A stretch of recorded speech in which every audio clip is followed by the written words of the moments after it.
le journal.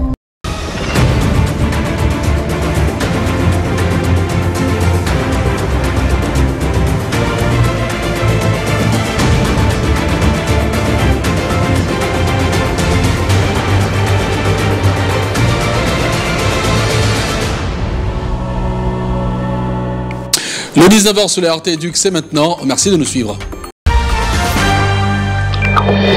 Table ronde de la formation Rockefeller et l'organisation des Premières Dames d'Afrique pour le développement à New York. Denise Tshisekedi Nyakero a plaidé pour le retour de repas scolaires dans les écoles africaines en marge de la 79e session des Nations Unies.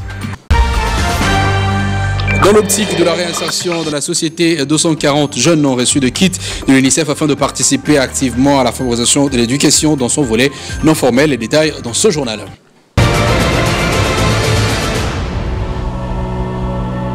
Le journal sur la RT Éduc, merci de nous suivre. La première dame de la République démocratique du Congo, Denise Nyakero Tshisekedi, a pris part à une séance de travail avec Madame Premeline Patten, représentante, allais-je dire, du secrétaire général des Nations Unies en marge de questions de violences commises en période de conflit, d'où un accent a été mis sur les violences que connaissent les femmes dans l'Est de la République démocratique du Congo.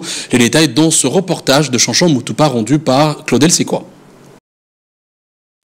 Le progrès réalisé dans les secteurs, plus particulièrement la mise en place du FONAREV, Fonds national de réparation de victimes des violences sexuelles liées au conflit des victimes et de crimes contre la paix et la sécurité de l'humanité, et plusieurs autres actions menées conjointement avec le gouverneur du pays pour éradiquer ces phénomènes qui a pris une tournure inquiétante. Plus particulièrement, dans la partie est du pays, ont été passés au peigne fin. Les deux personnalités ont également évoqué la question des défis liés notamment au manque de ressources financières qui entravent la pérennisation de ces avancées et l'aboutissement de ce processus de paix dans la région. Pramilia Patten a salué ces efforts tout en rappelant l'importance de la volonté politique dans la lutte contre ces fléaux.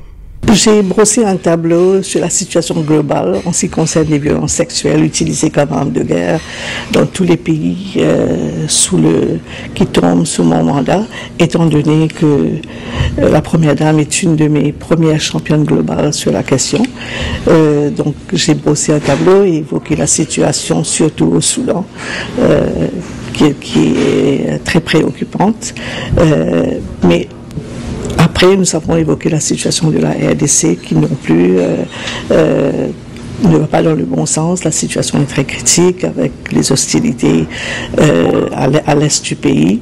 Mais nous avons aussi parcouru les efforts du gouvernement par rapport à la justice transitionnelle et les fonds de réparation.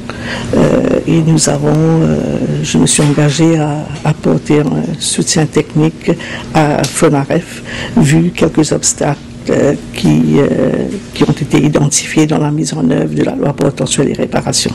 Ces échanges ont chuté sur les réseaux préparatifs de la commémoration de 15 ans du mandat du bureau de Madame Patten. Elle a souhaité voir Denise Nyakero Tshisekedi participer à ces événements en sa qualité de première championne globale de son bureau.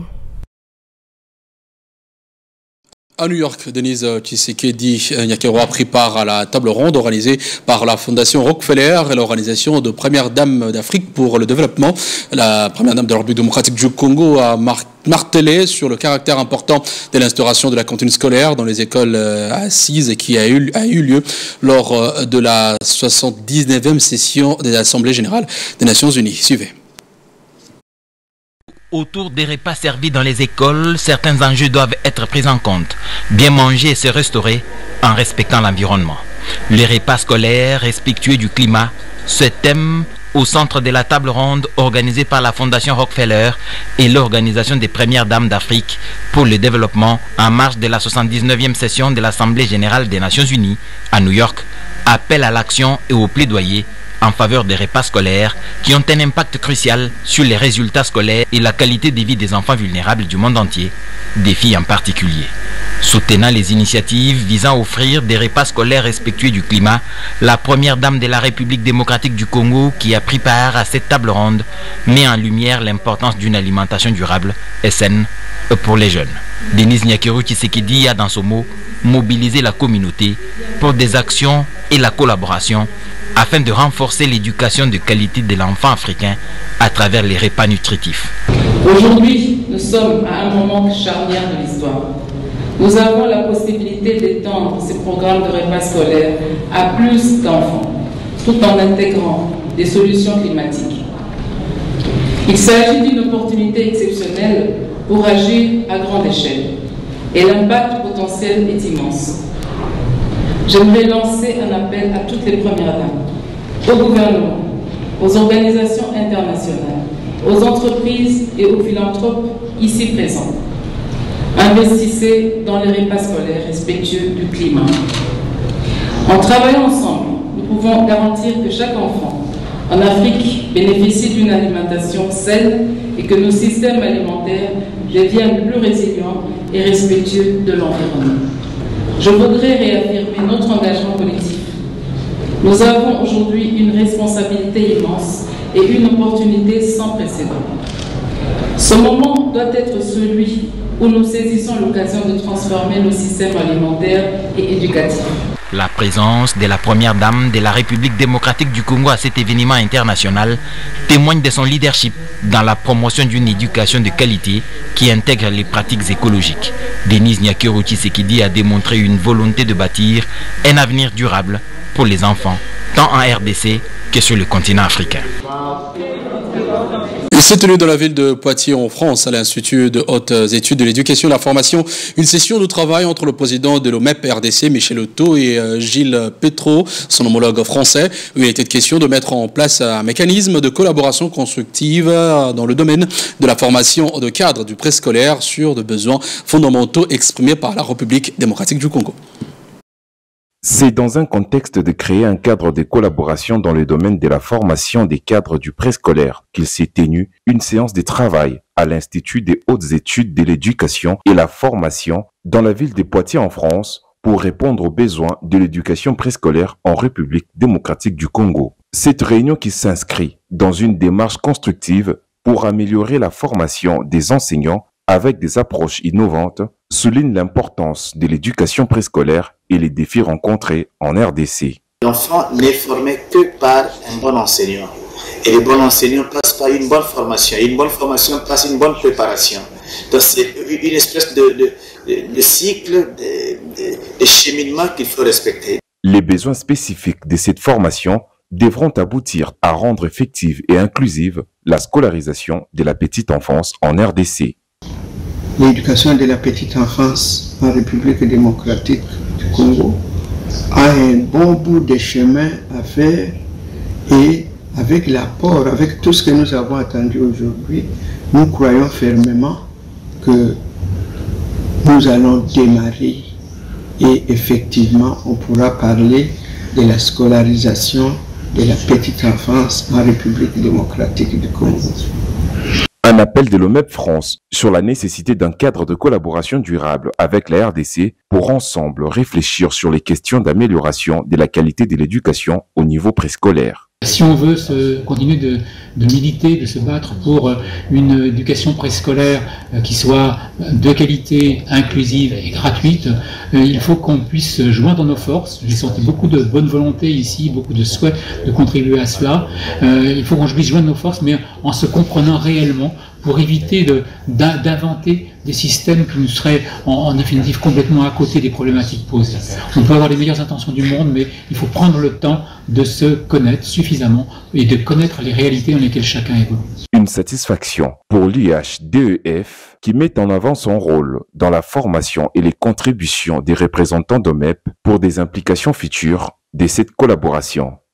C'est un sujet important pour nous puisqu'on parle à la fois de politiques éducatives, on parle de formation, on parle d'accompagnement des politiques publiques et nous ici à l'IH2EF, ce sont des points sur lesquels on travaille puisque nous sommes à la fois un institut de formation des cadres mais aussi un lieu où on pense, où on réfléchit à essayer d'améliorer le système. Sur les plans organisationnels, quelques recommandations doivent être prises en compte. L'aspect des recherches, en ce qui concerne les sciences. Ici, j'ai plus constaté l'aspect lié à l'exploitation des mathématiques. Mathématiques comme outil, mathématiques qui permet à ce que l'enfant puisse avoir une possibilité de pouvoir normaliser un certain nombre de choses, de pouvoir rassembler, de pouvoir comprendre les structures et tout. L'édition vient renforcer ce qu'il y a comme élément de recherche. Cette activité marque donc les débuts de la collaboration entre l'Institut des hautes études de l'éducation et la formation et l'OMEP sur l'importance de l'éducation préscolaire pour le développement des enfants et l'avenir en RDC, des initiatives cruciales pour bâtir un système éducatif solide.